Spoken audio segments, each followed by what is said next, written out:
165 दिन होते हैं। और अब देखो कितने दिन हो गए, 1 दिन 2 दिन 1 साल में 365 दिन होते हैं। और 1994 से लेकर आज तक गिन लो कितने हो गए। केवल राम राम रटूं, सारा दिन ये गीत गाऊं और आपको सतर्क करता हूं, जगाता हूं। कुत्ते की तरह भौंक रहा हूं दिन रात, वफादार कुत्ते की तरह। बताओ कितने बड़े बड़े शब्द कह रहे हैं गुरुदेव कि एक वफादार कुत्ते की तरह भौंक रहा हूं। परमेश्वर होते हुए, परमात्मा होते हुए, राजाओं के राजा, शहंशाहों के शहंशाह, तो ये परमेश्वर आप और हमें जगाना चाह रहे हैं कि वफादार कुत्ते बन जाओ, मेरे वफादार कुत्ते स्वामी भगत। अगर तुमने काल से छुटकारा पाना है तो इस ज्ञान को हल्के में मत लेना, मजाक में मत लेना इस भक्ति मार्ग को।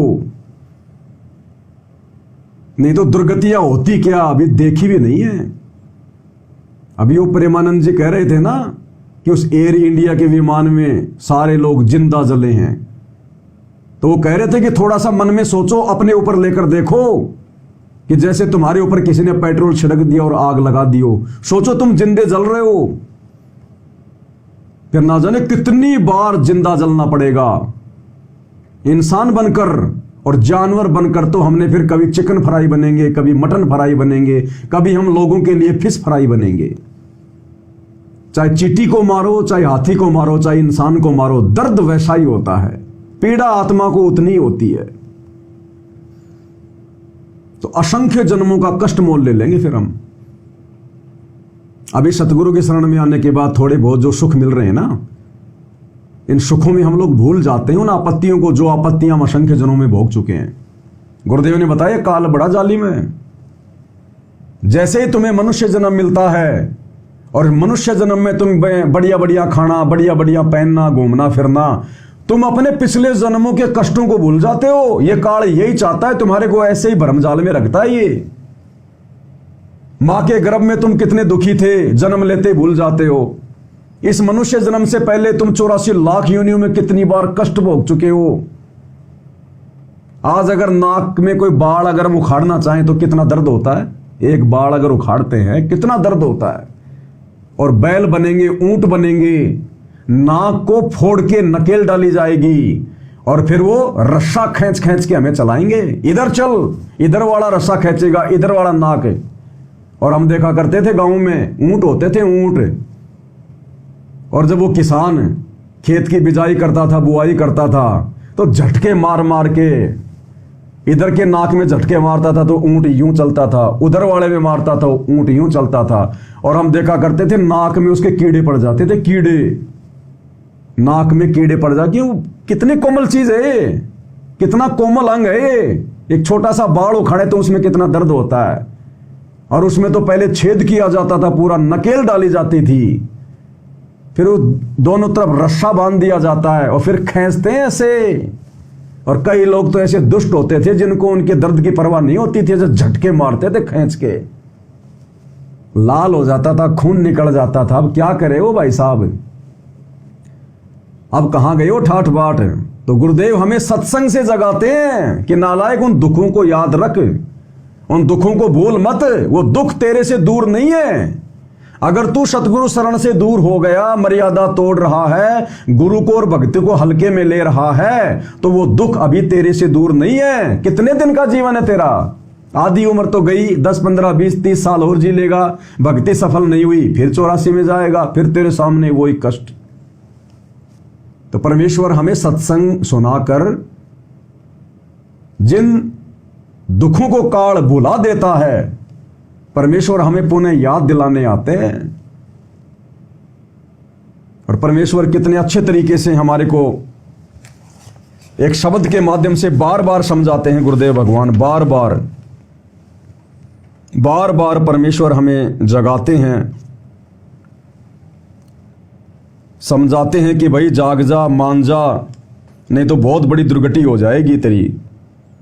ये सतगुरु महिमा शब्द संग्रह पेज नंबर 17, ये शब्द नंबर 17 और पेज नंबर 56। तो सत्संगों के माध्यम से गुरुदेव भगवान हमें क्या समझाया मालिक ने। भाई थे ऊपर ने पैर तले ने सिर तेरा, ओटी थी के भजन करूंगा हर तेरा।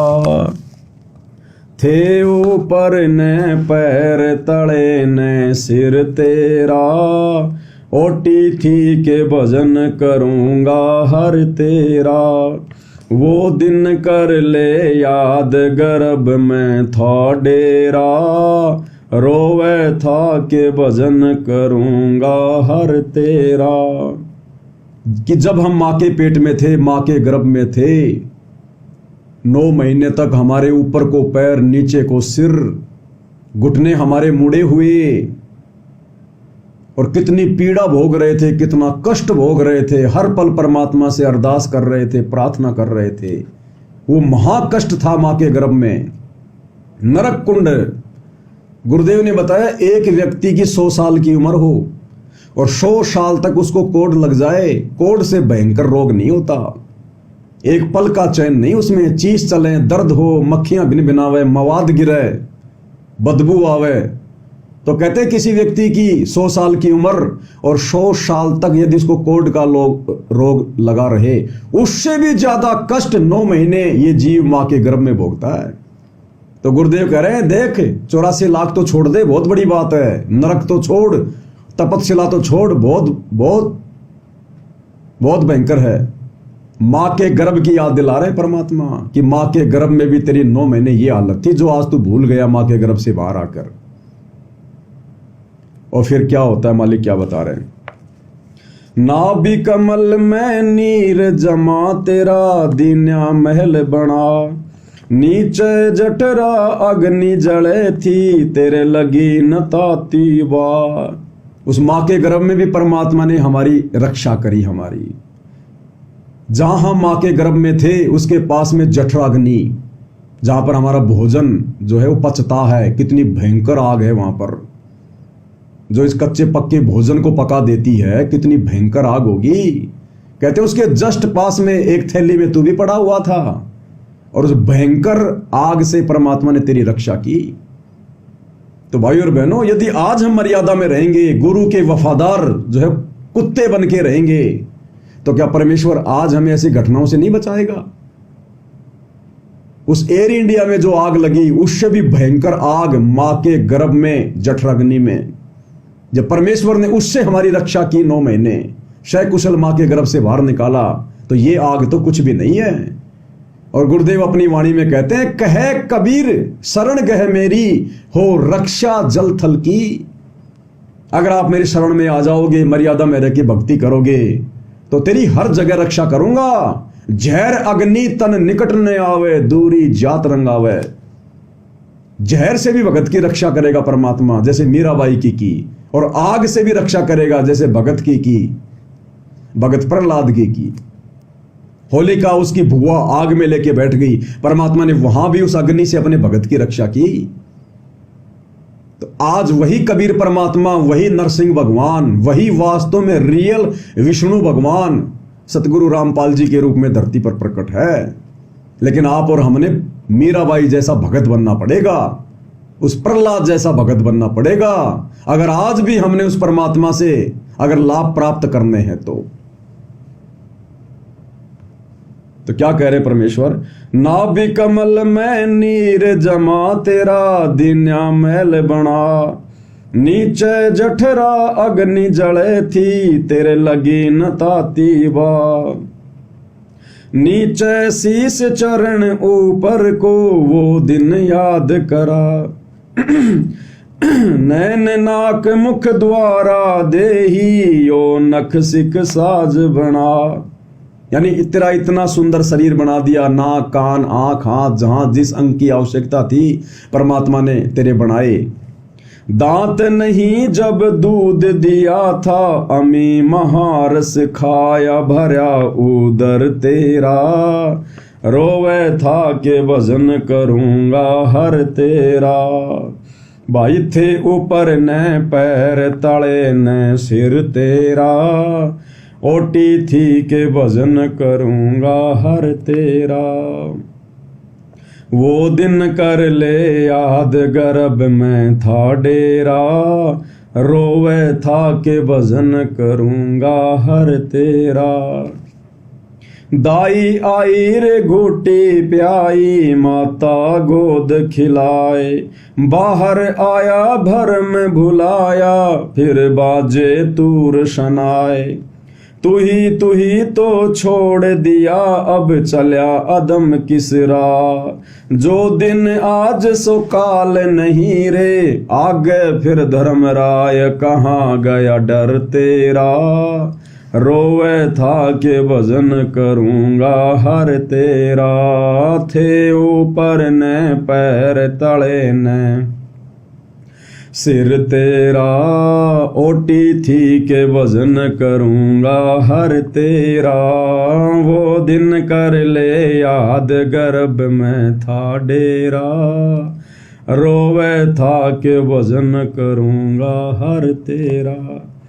तो परमेश्वर कह रहे जैसे परमात्मा ने तेरी प्रार्थना सुनी, तेरे ऊपर रहम आया, दया करी, तुझे मां के गर्भ से बाहर निकाला, बाहर आते फिर तू काल के प्रभाव में आ गया। दाई आई रे घुट्टी प्याई, माता गोद खिलाए। पहले क्या होता था, गांव में जापा करवाया करती थी जो बड़ी बूढ़ी जो होती थी ना औरतें, पहले माता बहनें हॉस्पिटल में नहीं जाया करती थी। आज से 30-40 साल पहले गांव में जो बुजुर्ग जो औरतें होती थी, जिनको जो है वो एक्सपीरियंस होता था, वही बच्चे पैदा करवा दिया करती थी। और बच्चा पैदा होते सबसे पहले वो जो दाई बोलते थे उसको, जो बच्चा पैदा करवाती थी, सबसे पहले बच्चे को गुट्ठी वही पिलाया करती थी।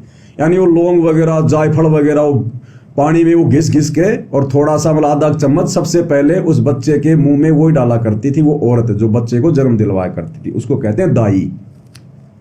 तो कहते हैं दाई आई रे गुट्टी प्याई, माता गोद खिलाए। फिर माँ अपने बच्चे को प्यार करती है, गोद में खिलाती है। और बाहर आया भरम बुलाया, फिर बाजे तूर शनाए। और जैसे तू थोड़ा बहुत बड़ा हुआ, फिर तू संसारिक रंगरेलियों में गायब हो गया। थोड़ा और बड़ा हुआ, फिर तेरे घर पे तेरी शादी हो गई, औरत आ गई, फिर तू बाल बच्चों की चिंता में लग गया, भगवान को तू भूल गया, फिर संसार के रंग में तू रंग गया। तो कहते हैं वो धर्मराय वाला डर, वो भय, आगे क्या होगा तेरे साथ में अगर भक्ति नहीं करेगा, इसी प्रकार से सांसारिक भोगों में, विषय विकारों में, मौज मस्तियों में पड़ा रहेगा, तो नालायक वो समय ज्यादा दूर नहीं है, ये तो थोड़े बहुत समय की मौज मस्ती है। आगे फिर धर्मराय कहाँ गया डर तेरा, आगे क्या बनेगी फिर तेरे साथ में अगर भक्ति नहीं करी तो धर्मराज तेरे कान खींचेगा। फिर ये भक्ति करने के लिए भेजा था, बकवाद करके आ गया, आजा। फिर मालिक क्या कहते हैं, जब थोड़ा सा जब बुढ़ापा आ जाएगा फिर क्या होगा। काले काग गए घर अपने, ये बैठे श्वेत बुगाए। काले काग यानी परमेश्वर ने बताया ये जो काले काले जो बाल है हमारे, काले काग गए घर अपने और बैठे श्वेत बुगाए। श्वेत बुगाए यानी अब तेरी जवानी चली गई, तेरे काले बाल जो है वो सफेद हो गए, श्वेत बुगाए, सफेद बाल आ गए। और सफेद बाल आना ये निशानी होती है कि अब ज्यादा समय नहीं है, राम रट ले, भजन कर ले, तेरे पास में समय ज्यादा नहीं है। खोपड़ी में सफेद बाल आने का मतलब है मृत्यु कभी भी हो सकती है, नजदीक है। काले काग गए घर अपने, ये बैठे श्वेत बुगाए। जाड़ दांत तेरे उखड़ गए, या जीभ गई तुतलाए। जम किंकर तेरे सिराने रे बैठा, यो खर्च कदे का खाए। रसना बीच जो मेख मार दे, फिर सैनो दाम बताए।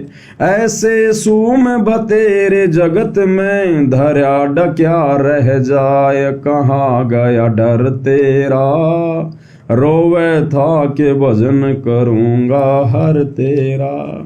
यानी तू किस चीज के ऊपर फूल रहा है, अहंकार कर रहा है। तेरे जैसे धनी, तेरे जैसे पैसे वाले एक से एक हैं जो सब कुछ छोड़ छाड़ के चले गए, वो भी 84 लाख में धक्के खा रहे हैं। तो परमेश्वर कह रहे आने वाले समय को देख, भविष्य को देख। अगर भक्ति नहीं बनी तो फिर तेरे साथ में कितनी भयंकर बनेगी। तब ये भक्ति होगी, डर से भक्ति होगी, भय बिना भक्ति नहीं होती। और भय बनता है ज्ञान से। आगे फिर क्या कह रहे हैं परमात्मा कि तू जिस कुल परिवार पे, जिन बाल बच्चों पे, जिन रिश्तेदारों पे तू फिदा होके बैठा हुआ था कि बस यही मेरी दुनिया है, यही मेरा सब कुछ है, भक्ति तूने की नहीं, फिर वो लोग क्या करेंगे? कुल के लोग जंगल में ले जाके तू दीन्या ठोक जड़ाए, फिर पीछे तू पशुवार कीजे दीजे बैल बना, 4 पहर जंगल में डोल तेरा तो ना उधर भरे, सिर पे सींग दिए मन भोरे एक दूमत मच्छर उड़ाए, कांदे जुआर जोते कुआ कोंदों का बुश खाए, फिर पीछे तू खर कीजेगा कुरडी चरने जाए, टूटी कमर पजावर चढ़ तेरा कागा मांस गिलाए, कहाँ गया घर तेरा रोवे था कि वजन करूँगा हर तेरा, भाई थे ऊपर ने पैर तले ने सिर तेरा, ओटी थी के वजन करूँगा हर तेरा, वो दिन कर ले याद गर्भ में था डेरा, रोवे था कि वजन करूँगा हर तेरा। फिर क्या करे परमात्मा? वो तेरे बेटा बेटी, तेरे भाई बंधु, तेरे रिश्तेदार, तेरे कुल परिवार के लोग जिनके ऊपर तू फिदा हो रहा था कि यही मेरा संसार है, यही मेरी दुनिया है, समाज के लिए मरना, समाज के लिए जीना, परमात्मा कह रहे वही लोग तेरे को फिर उठा के कि जल्दी करो बदबू मारेगा, तेरा नाम भी नहीं लेंगे, डेड बॉडी डेड बॉडी, और तेरे को शमशान घाट में जाके फूंक के आ जाएंगे। और उसके बाद क्या बनेगी? फिर पीछे तू पशुआ कीजिए दीजिए बैल बनाए, भक्ति तूने की नहीं, की तो मर्यादा में रहा नहीं, फिर 84 में जाएगा, काल तुझे बैल बनाएगा, और सारा दिन तुझे फिर क्या करेगा? वो खेत में हल जोतेगा, कुएं से पानी निकलवाएगा, सारा दिन तेरे को जो है पजावे पे रखेगा, और फिर पीछे तू पशुआ कीजिए दीजिए बैल बना, 4 पहर जंगल में डोले तेरा तो ना उधर भरा है, सारा दिन नीचा मुंह करके खाता रहेगा, पीछे से गोबर के रूप में निकालता रहेगा। कहते हैं 4 पहर, एक पहर में 3 घंटे बताए परमात्मा ने, 3 या 4, 4 तिये 12, 8 पहर होते हैं ना, 8 तिया 24, 3 घंटे एक पहर में, तो कहते हैं 4 पहर यानी 4 तिये 12 घंटे तो नीचा मुंह करके खाता रहेगा घास वास जो भी है गंदगी, तो तेरा पेट भी ढंग से नहीं भरेगा फिर उस समय। 4 पहर जंगल में डोले तेरा तो न उधर भरे, और सिर पर सींग दिए मन बोरे एक धूम ते मच्छर उड़ाए, 2 तेरे सींग डाल दिए जाएंगे सिर पे, एक तेरे को पूंछ दे दी जाएगी। अब परमात्मा कहते हैं उसी को तू पंखा बना, अपना कूलर बना, एसी बना, जो मर्जी बना, तेरे को चीचड़ खाएंगे, मक्खियां लड़ेंगी, हैं, उस पूंछ से हिलाता रहे अपना जहां तक वो जाती है। फिर तुझे वो कूलर एसी पंखा कुछ नहीं मिलने वाला, वो सुविधा नहीं मिलेगी फिर जो सुविधा आज तुझे मनुष्य जन्म में मिल रही है अगर तूने भक्ति नहीं करी तो। कांदे जुआर जोते कुआ कोंदों का बुश खाए, पहले के समय में कुआ जोता करते थे, बैलों से पानी निकाला करते थे, रेत से बैल 24 घंटे चलते रहते थे, और उसके बाद में खाने को क्या मिलता था? जौ का भूष, कोंदों का भूष, जौ का भूष, बहुत ज्यादा कटीला आता है, नुकीला, अब मजबूरी में खाना पड़े, क्या करे? भक्ति नहीं करी थी ना मनुष्य जन्म में। फिर ये परेशानियां बता रहे हैं गुरुदेव भगवान कि तुम्हारे साथ भी फिर यही बनेगी, और भगवान जो बोलता है वो सत्य होता है, झूठ नहीं होता, सत्संग में लेश मात्र भी झूठ नहीं होता।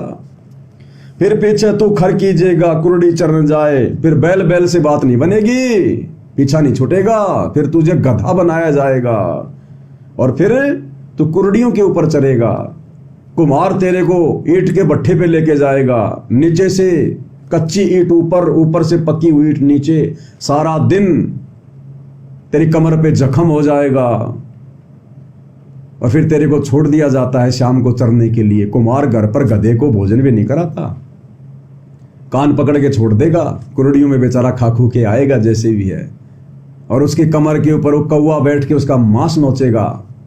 अब क्या करे? खाना भी जरूरी। ऐसा दुख, ऐसी परेशानी, ऐसे कष्ट फिर इस मनुष्य, इस जीव को भोगने पड़ते हैं। परमात्मा बता रहे हैं, अंतर्यामी भगवान टूटी कमर पजावर चड्डे तेरा कागा मांस गिलाए, कहाँ गया घर तेरा। अब कहाँ गया तेरा घर, तेरी बिल्डिंग, तेरा मकान, तेरा व्यापार, तेरा वो पैसा, तेरे रिश्तेदार। मालिक कहते हैं कुल करनी के कारण हंसा गया भिगोए। इस झूठे भाईचारे के चक्कर में तूने अपना जीवन बर्बाद कर दिया, इस समाज की झूठी मर्यादाओं को निभाने के चक्कर में। ना ना ना ना, अरे ना ना, संत रामपाल जी की भक्ति भाई, ना ना ना, अरे वो तो ये भी छुड़वाते हैं, वो भी छुड़वाते हैं। भैया समाज थोड़े छोड़ा जाता है, भाईचारा थोड़े छोड़ा जाता है, ब्याह शादी में लेन देन में तो करना ही पड़ेगा ना। तो कहते हैं कुल करनी के कारण हंसा गया भिगोई, और फिर यो कुल के कर लेगा जब तू चार पाया का होए। कल को तू बैल बन के, ऊंट बन के, गधा बन के जब दुख उठाएगा चार पैरों का बन के, तब ये तेरा कुल परिवार समाज भाईचारा तेरे के आड़े हाथ लगा होगा, नालायक। तो परमेश्वर हमें याद दिला रहे हैं, इस भाईचारे के चक्कर में मत मरना, कुल परिवार खानदान की झूठी रीति रिवाजों में, परंपराओं में मत मरना। सतगुरु के वचन को महत्व देना, संघर्ष करना। सतगुरु तेरे साथ भी रहेगा, तेरा कोई कुछ बिगाड़ भी नहीं पाएगा, चाहे तेरा कोई कितना विरोध कर ले, अगर तू मर्यादा में रह के गुरु पे विश्वास करके भक्ति करेगा तो। टूटी कमर पजावर चड्डे तेरा कागा मांस गिलाए, कहाँ गया घर तेरा। रोवे था के भजन करूंगा हर तेरा। फिर परमेश्वर बता रहे कि सुखदेव जैसे महापुरुष ने भी 84 लाख योनियां भोगी। वो गधा बना था एक योनि में, कितने कष्ट उठाए उसने। तो आप और हमारे जैसे फिर 2 कोटि के जीवों की क्या औकात है। अगर हम ढंग से भक्ति नहीं करेंगे, गुरु वचन में नहीं रहेंगे, तो हमारा क्या बचाव होगा जब सुखदेव जैसे का बचाव नहीं हुआ। तो क्या कह रहे परमेश्वर, सुखदेव ने 84 भुगती, कहाँ रंक कहाँ राय। ऐसी माया राम बलि की, नारद मुनि भरमाए। नारद जैसों को भी नहीं छोड़ा, उनको भी भ्रमित कर दिया। ध्रुव प्रहलाद कबीर नाम देव रहे, निशान घुराए। दास गरीब चरण का चेरा, शब्द शब्द समाए। अमरपुर होया डेरा, रोवे था के भजन करूंगा हर तेरा। थे ऊपर ने पैर, तले ने सिर तेरा। ओटी थी के भजन करूंगा हर तेरा। वो दिन कर ले याद, गर्भ में था डेरा। रोवे था के भजन करूंगा हर तेरा। क्या कह रहे परमात्मा, सुखदेव ने 84 भुगती, कहाँ रंग कहाँ राय। यानी यहाँ के राजा की, राम प्रजा की क्या औकात, क्या बिसात, जब सुखदेव जैसे ऋषि ने भी 84 लाख योनियां भोगी बिना सत भक्ति के, बिना सतगुरु के। और ऐसी माया राम बलि की, नारद मुनि भरमाए। नारद मुनि उसको अहंकार हो गया था एक बार, तो परमात्मा ने क्या बताया, उसके अहंकार को तोड़ने के लिए परमात्मा विष्णु रूप में उसके साथ गए और एक नदी के किनारे जाके बोले, भाई विष्णु प्यास लग रही है। तो कहा कि महाराज आपका सेवक आपके साथ में है, अभी लाया मैं पानी। तो जैसे ही वहां वो पानी लेने गया, उसने सोचा नाले, जैसे उसने डुबकी मारी उस नदी में नहाने के लिए, तो परमात्मा ने उसको ऐसे जन्म में डाल दिया, एक औरत बन गई वो, एक राजा ले गया और बहुत लंबी उम्र हुआ करती थी उस समय। तो नारद जी ने औरत बन के 72 संतान को जन्म दिया, बूढ़ा हो गया। फिर उस राजा के ऊपर किसी और राजा ने कर दी चढ़ाई, उसका राज्य जीत लिया, सारे बेटे मारे गए नारद जी के। वो बुढ़िया फिर रो पीट के और अपनी आत्महत्या करने के लिए उसी नदी में छलांग मारती है, और जैसे छलांग मारी तुरंत नारद जी बन गए। अब नारद ने देखा, अरे ये क्या था भाई, यानी इतनी सी देर में परमात्मा ने इतना लंबा जीवन नारद जी को दिखा दिया। और नारद जी तो आधा पागल और आधा होश में लेके गिलास और पानी लेके आया, तो विष्णु रूप में परमात्मा सतगुरु रामपाल जी भगवान ने कहा, रे नारद जी तूने तो प्यासा मार दिया, बहुत देर लगा दी, कहां रह गया था। नारद जी के तो सिटी पिटी गुल हो रही, बोले भगवान ये क्या था। फिर परमात्मा ने बताया, बेटा तू कह रहा था ना कि मैंने तो काम वासना पे विजय प्राप्त कर ली, मैंने तो अपने विकारों पे विजय प्राप्त कर ली। अरे बहुत अच्छी बात थी, लेकिन दुनिया के आगे ढिंढोरा पीटने की जरूरत क्या थी, अहंकार था ना तेरे को। पा लिया तूने विषय विकारों पे, 72 को जन्म दे के आ गया तू, विषय विकार। तो कहते हैं ऐसी माया राम बलि की, नारद मुनि भरमाए। ध्रुव प्रहलाद कबीर नामदेव रहे, निशान गुराए। कि ऐसे भक्तों का, ऐसे संतों का जगत में नाम होता है काल के जाल से बचे रहते हैं, जैसे ध्रुव, प्रहलाद, कबीर, नामदेव जी। यानी परमात्मा अपने आप को ही भगत के रूप में लेके बता रहे हैं। और दास गरीब चरण का चेहरा, शब्द शब्द समाय, अमरपुर होया डेरा। गरीबदास जी कह रहे हैं कि मैं उस कबीर परमात्मा का चेला हूं, उसका भगत हूं, और उसके शब्द में रह के भक्ति कर रहा हूं, उसके वचन में रह के भक्ति कर रहा हूं। शब्द शब्द समाए, शब्द शब्द समाए। उस परमेश्वर ने मुझे जो शब्द दे दिया, जो भक्ति दे दी, जो मर्यादा दे दी, उसमें रहकर मैं भक्ति कर रहा हूं। अमरपुर होया डेरा, और मेरा तो शतलोक निवास हो गया। अजब नगर में ले गए सतगुरु हमको, सतगुरु आण, और जिल के बिंब अगाध गति, हम सूते चादर ताण। तो इसी प्रकार से भाइयों और बहनों, आप और हमें भी अभी दृढ़ विश्वास हो जाना चाहिए अपने गुरुदेव भगवान के मुखारविंद से इतना ज्ञान सुन के, तत्व ज्ञान सुन के, अमर ज्ञान सुन के। और गारंटी दे रहे हैं गुरुदेव भगवान, है संसार में ऐसा कोई संत महात्मा, धर्मगुरु शंकराचार्य, आचार्य मंडलेश्वर, जो अपने भक्तों को गारंटी दे सके कि हाँ भाई तेरा मोक्ष निश्चित है, तू बिल्कुल चद्दर ओढ़ के सो जा, मर्यादा में रह के भक्ति कर? है कोई ऐसा? उनका खुद का ठिकाना नहीं है। हमारे दिल्ली से एक रामदास भगत जी आते साथ संगति में, तो पहले कोई न कोई कहीं न कहीं तो हम लोग किसी न किसी नकली गुरु के तो फंसे हुए थे। तो राम अब परमात्मा की शरण में आए, तो अच्छी आत्मा तो है ही और साथ संगति में जुड़ा हुआ है। तो वो उन्होंने क्या किया, अब उनकी उम्र तकरीबन 60-65 के आसपास होगी। तो वो पहले जिस गुरु के यहाँ पे जाया करते थे, तो उन्होंने अपने गुरुजी से कहा एक समय, और भी लोग बैठे हुए थे, बोला गुरुजी मुझे तो ये बताओ मोक्ष कैसे होगा, मोक्ष कैसे मिले, मुझे ये बताओ, मुझे और कुछ नहीं चाहिए। कि लोग पता नहीं कोई क्या मांगता था, कोई मकान बन जाए गुरुजी, कोई क्या हो जाए। तो रामदास भगत जी ने उसे कहा कि महाराज जी मेरा मोक्ष कैसे हो, मोक्ष कैसे होगा, मुझे तो वो बताओ। तो उस गुरु ने कहा कि भाई एक काम कर, तू शाम को मिलना मेरे से, अभी तो थोड़ी भीड़ ज्यादा है। तो रामदास भगत जी फिर गए उसके पास, शाम को मौका देख के अकेला बैठा हुआ था अंदर। तो जाकर बताया कि महाराज जी मैं वही हूं, महाराज जी मुझे तो मोक्ष चाहिए, मोक्ष कैसे मिलेगा, मुझे वो रास्ता बताओ। महाराज ने कहा कि तन के खाक बताऊं, मेरे को खुद नहीं पता। उसने कहा मुझे खुद नहीं पता मोक्ष कैसे मिलेगा, मैं तेरे को कहां से बता दूं। उसी दिन से रामदास भगत जी के तो स्क्रू हिल गए, और जरा छोड़ो भी, यहां से क्या लेना देना है, यहाँ निकलो यहां से। उसी दिन मालिक की रजा थी, उसके मुंह से परमात्मा ने कहलवाना था, नहीं तो कौन बोलेगा ये बात है? बोला मैं तेरे को कहां से बता दूं, मुझे खुद नहीं पता मोक्ष कैसे होगा। तो तुरंत भगत जी निकल लिए वहां से कि ये तो भाई रॉन्ग नंबर है, निकलो यहां से। तो भाई और बहनों, आज सतगुरु रामपाल जी भगवान गारंटी दे रहे हैं, सीना ठोक के, कि करो ये भक्ति आजीवन मर्यादा में रह के, विश्वास करो, जो साधना गुरुदेव बता रहे हैं उसके अनुसार चलो। और गुरुदेव हमें ठोक के गारंटी दे रहे हैं, इसी जन्म में अगर किसी कारण से रह भी गए, तुम्हारा पैर भी अगर फिसल गया, तो 1 या 2 जन्म में तो पक्का मोक्ष देंगे परमात्मा, पक्का मोक्ष। लेकिन हमारे अंदर वो दृढ़ विश्वास होना चाहिए, हम अपने तरफ से मर्यादा ना तोड़ें, बाकी जाने अनजाने की गलतियां परमात्मा देख लेगा फिर। और गुरु को परमात्मा मान के, यानी जो प्रोसीजर साथ संगति में चल रही है, इस प्रोसीजर में यदि हम खरे उतर जाएंगे, जो हम वर्तमान में कर रहे हैं गुरु को परमात्मा मान के, मर्यादाओं के लिए जो हम संघर्ष कर रहे हैं, विषय विकारों से हम बचने का जो प्रयास कर रहे हैं, अगर इस हिसाब से हम लगे रहे दृढ़ होके, ये संघर्ष तो ज्यादा दिन का नहीं है, 1-2 साल का संघर्ष है, उसके बाद कोई संघर्ष नहीं है। उसके बाद तो बिल्कुल नॉर्मल समय परमात्मा ला देगा धरती के ऊपर। 28 के बाद तो बिल्कुल नॉर्मल समय आ जाएगा, आपका कोई विरोधी नहीं होगा। जो दुष्ट आत्मा होंगे, भक्तिहीन होंगे, जिनको पार होना ही नहीं है, जो काल के दूत हैं, वो तो अब जो आपत्ति आएंगी आने वाले समय में, देख नहीं रहे आप कैसे 250, 300, एक हवाई जहाज में मर रहे हैं, कोई एक्सीडेंट में मर रहा है, कोई लड़ाई झगड़ों में मर रहे हैं, कोई बीमारी आएंगी उसमें मर जाएंगे, कहीं भूकंप आएगा, कहीं पे बाढ़ आएगी, कहीं सूखा पड़ेगा, काल पड़ेगा।